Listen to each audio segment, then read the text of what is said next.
എപ്പിസോഡിന്റെ opening സീനിൽ ആ episode town കാണിക്കുകയാണ്. അവിടെയുള്ള ജനങ്ങളെല്ലാവരും ഇപ്പൊ പൊട്ടിച്ചിരിക്കാനായിട്ട് ആരംഭിക്കും. അവരുടെ കണ്ണിലൂടെ ധാരധാരയായിട്ട് വെള്ളം, കണ്ണുനീര് അതങ്ങനെ ഒഴുകുകയാണ്. കാരണം മറ്റൊന്നുമല്ല, അവർക്ക് ഒരുപാട് ഇഷ്ടമുള്ള അവരുടെ ചിരിക്കുട്ടൻ ആള് മരണപ്പെട്ടിരിക്കുകയാണ്. അവരൊരിക്കലും ഇങ്ങനെയൊരു ദുർവിധി അത് ചിരിക്കുട്ടന് സംഭവിക്കുമെന്ന് കരുതിയതല്ല. ചിരിക്കുട്ടൻ അവസാന നിമിഷത്തിൽ പോലും അവരെ രക്ഷിക്കാനായിട്ട് സ്വയം സെൽഫ് സാക്രിഫൈസ് ചെയ്തു. അഞ്ചറോ ആണെങ്കിൽ ഇപ്പൊ ചിരിക്കുട്ടന്റെ ബോഡി അത് തൂക്കിയെടുക്കുകയാണ്. അതിനുശേഷം ചിരിക്കുട്ടന്റെ മുഖത്തേക്ക് നോക്കും. അവസാന നിമിഷവും ആ ചിരിച്ച മുഖം അതങ്ങനെ നിൽക്കുകയാണ്. ഡെവിൾ ഫ്രൂട്ടിന്റെ സൈഡ് എഫക്റ്റ് ആയിട്ടാണ് ഇവർക്ക് ഇതെല്ലാം തന്നെ സംഭവിച്ചത്. അവർക്ക് അവരുടെ ഇമോഷൻസ് പോലും കൺട്രോൾ ചെയ്യാൻ കഴിയാതെ അവരങ്ങനെ നിൽക്കും. അപ്പോൾ ഒരു സെക്കൻഡ് കാഞ്ചറോ ഫ്ലാഷ് ബാക്ക് ആലോചിക്കും. എല്ലാവരെയും സേവ് ചെയ്യാൻ വേണ്ടിയിട്ട് അവസാനമായിട്ട് അവൻ അത് പറയും. സത്യത്തിൽ ഒരു നോട്ടീസ് അത് ഞാൻ അടിച്ചിറക്കിയതാണ്. ഇത് വെറൊരു പ്രാങ്കാണ്. നിങ്ങളെ എല്ലാവരെയും പറ്റിക്കാനായിട്ട് ഞാൻ ചെയ്ത ഒരു ചെറിയ മാത്രമാണ്.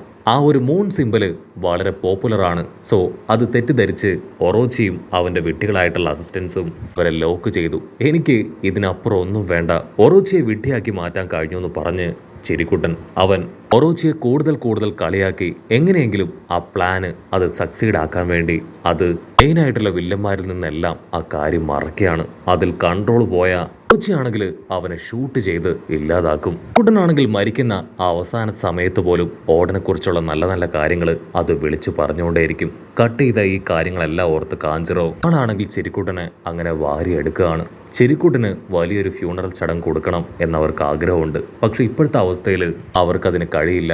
20 വർഷത്തെ പ്ലാൻ അത് തകരാതെയാണ് കുട്ടൻ കാത്തു സൂക്ഷിച്ചത്. വേറെ വഴിയില്ല. ഓടനോടൊപ്പം നമുക്ക് ഇദ്ദേഹത്തെ അടക്കം ചെയ്യണമെന്ന് പറഞ്ഞ് കാഞ്ചറോ ആണെങ്കിൽ ഓടനെ അടക്കം ചെയ്ത ആ ഭാഗത്തേക്ക് കൊണ്ടുവരികയാണ്. അതേസമയം മറ്റൊരു ഭാഗത്താണെങ്കിൽ സിറ്റിയിൽ ആ സോൾജേഴ്സ് എല്ലാവരും ഇപ്പൊ നമ്മുടെ ആൾക്കാരുടെ ഫോട്ടോ അത് സ്പ്രെഡ് ചെയ്തിരിക്കുകയാണ്. ഇവരെ എവിടെ വെച്ച് കാണുകയാണെങ്കിലും വേഗം സോൾജേഴ്സിനെ റിപ്പോർട്ട് ചെയ്യണമെന്ന് പറയും. അപ്പൊ ദൂരത്തായിട്ട് റോബിൻ ആൻഡ് ടീം ആ കാഴ്ച കണ്ട് അമ്പരം നിൽക്കും. എന്തെങ്കിലും ഒക്കെ പ്രയോഗിച്ചേ പറ്റൂ, അല്ലെങ്കിൽ നമുക്ക് ഇവിടുന്ന് രക്ഷപ്പെടാനാവില്ല. അതിന് ബ്രൂക്ക് ആണെങ്കിൽ ആയിട്ട് ഒരു വിയേർഡ് ലുക്കിലേക്ക് മാറും. അതിനുശേഷം റോബിനെയും ഉസോപ്പിനെയും എല്ലാം തന്നെ അവരുടെ ഗെറ്റപ്പ് ഒക്കെ ചേഞ്ച് ചെയ്യിപ്പിച്ച് അതുവഴി കടത്തി വിടുകയാണ്. ആ സോൾജിയേഴ്സ് ആണെങ്കിൽ അവരെ കറക്റ്റായിട്ട് ശ്രദ്ധിക്കില്ല. ആ ഗ്യാപ്പിൽ അവർ ബോട്ടിൽ കയറി അവിടുന്ന് കടന്നു പോകും. അവർക്കാണെങ്കിൽ ഇപ്പൊ ചിരിപ്പണിനെ ഓർത്ത് ഒരുപാട് വിഷമം തോന്നും. കാരണം അവളുടെ കൺമുമ്പിൽ വെച്ചാണ് അവളുടെ പപ്പ കൊല്ലപ്പെട്ടത്. റോബിൻ ആണെങ്കിൽ കുഞ്ഞിനെ അവളുടെ കയ്യിലേക്ക് തരാനായിട്ട് പറയും. കാരണം ബ്രൂക്കിന്റെ ബോഡി മുഴുവനായിട്ടും എല്ലാണ്. അതുകൊണ്ട് തന്നെ അവളെ ചേർത്ത് പിടിച്ച് ഒരല്പം ചൂട് കൊടുക്കാൻ അവനെ കൊണ്ട് കഴിയില്ല. കട്ട് ചെയ്ത മറ്റൊരു ഭാഗത്ത് കിന്നാൻ ടീമാണെങ്കിൽ വീണ്ടും എവിടേക്കോ നടന്നു പോവാണ്.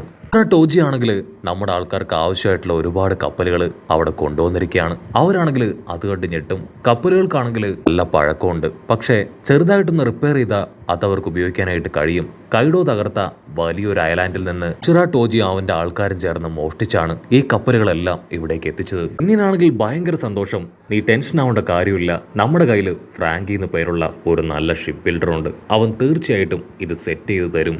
അങ്ങനെ സീൻ കട്ട് ചെയ്ത ഇവിടെ നമ്മുടെ ലൂഫി അവനാണെങ്കിൽ ഒട്ടും റെസ്റ്റ് എടുക്കാതെ ട്രെയിനിങ് ചെയ്തുകൊണ്ടേ ഇരിക്കുകയാണ്. ചോപ്പർ ആണെങ്കിൽ അവനോട് ദേഷ്യപ്പെടും. ഓ നോ, നിന്നോട് ഞാൻ എത്ര തവണ പറഞ്ഞു ഇങ്ങനെ കണ്ടിന്യൂസ് ആയിട്ട് ട്രെയിനിങ് എടുക്കാൻ പാടില്ല എന്ന്. ഇപ്പോഴാണ് ഞാൻ നിനക്ക് മെഡിസിൻ തന്നത്. ഫുഡ് കഴിച്ച് നിനക്കിപ്പോ നല്ല റെസ്റ്റ് വേണം, അല്ലെങ്കിൽ നിന്റെ ബോഡി അത് വീണ്ടും വീക്കായി നിന്റെ അവസ്ഥ വളരെ മോശമാവെന്ന് പറയും. പക്ഷെ ലൂഫി ആണെങ്കിൽ അവനോട് അടിച്ചു പറയും, ഇവിടെ ലക്ഷ്യത്തിലേക്ക് എത്താൻ അധിക സമയമില്ല, എനിക്ക് ട്രെയിനിങ് എടുത്തേ പറ്റൂ.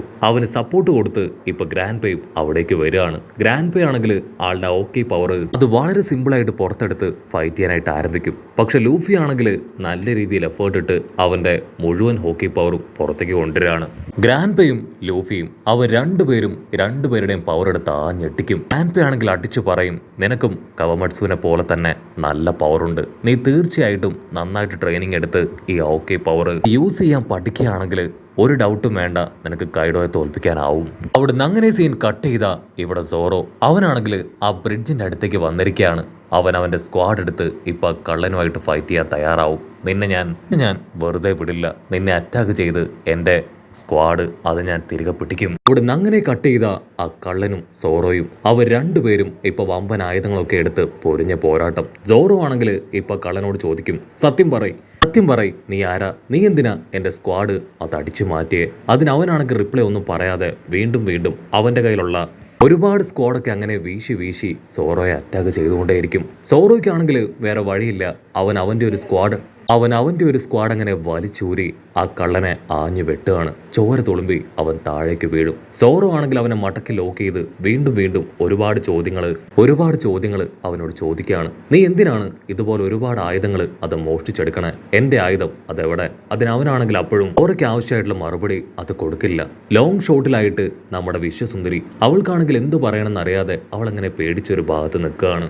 കള്ളനാണെങ്കിൽ അടിച്ചു പറയും, നിന്റെ കയ്യിലുണ്ടായിരുന്നത് റുസി എന്ന് പറയുന്ന ലെജൻഡറി സ്ക്വാഡാണ്. ആക്ച്വലി അത് വാനോ കിൻഡത്തിന്റെ ഒരു അഭിമാനമാണ്. ഈ ഒരു ഐലാൻഡിന്റെ ലെജൻഡറി സ്ക്വാഡ് അത് ഇവിടെ നിന്ന് മോഷണം പോയതാണ്. അതെന്ന് ഇവിടെ നഷ്ടപ്പെട്ടോ അന്നു മുതൽ വാനോ കിൻഡം നശിക്കാനായിട്ട് തുടങ്ങി. സോ എന്റെ കയ്യിലുള്ള ഏത് സ്ക്വാഡ് വേണമെങ്കിലും നിനക്കെടുക്കാം. ആ ലെജൻഡറി സ്ക്വാഡ് അത് മാത്രം ഞാൻ നിനക്ക് തരില്ല എന്ന് പറയും. ഇവിടെ വിശ്വസുന്ദരിയാണെങ്കിൽ ആ സ്ക്വാഡിന്റെ പേര് കേട്ട് ഞെട്ടും. ആ കള്ളനാണെങ്കിൽ തീർത്തു പറയും, ഈ സ്ക്വാഡ് അത് നഷ്ടപ്പെട്ടതുകൊണ്ടാണ് ഞങ്ങളുടെ കൺട്രി അത് ഈ ലെവലിലായി. അതെങ്ങനെ അതമ്പതിച്ചത്? സോ ഒരിക്കലും ഞാനത് വിട്ടുതരില്ല എന്ന് പറയും. അത് കേട്ട് സോറോ ആണെങ്കിൽ വീണ്ടും അവനുമായിട്ട് പൊരിഞ്ഞ പോരാട്ടം.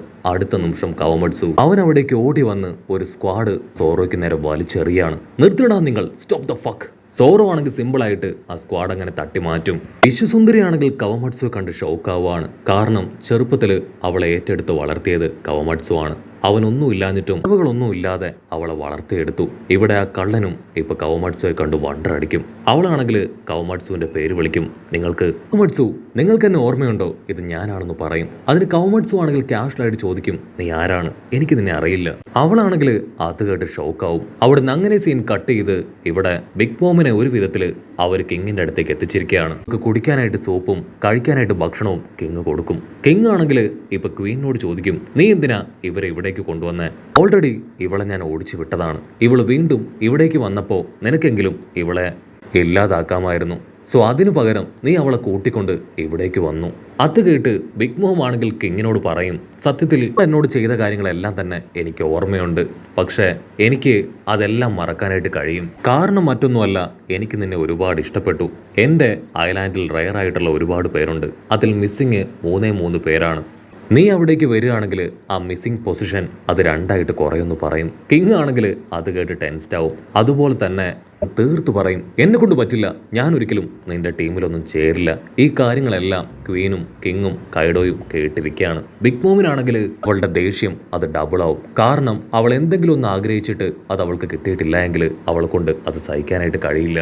ബിഗ് മോം ആണെങ്കിൽ ക്വീനോട് അവളുടെ കൈവിലങ്ങ് അഴിക്കാനായിട്ട് പറയും. പക്ഷെ അവളാണെങ്കിൽ അഴിക്കാൻ തയ്യാറാവില്ല.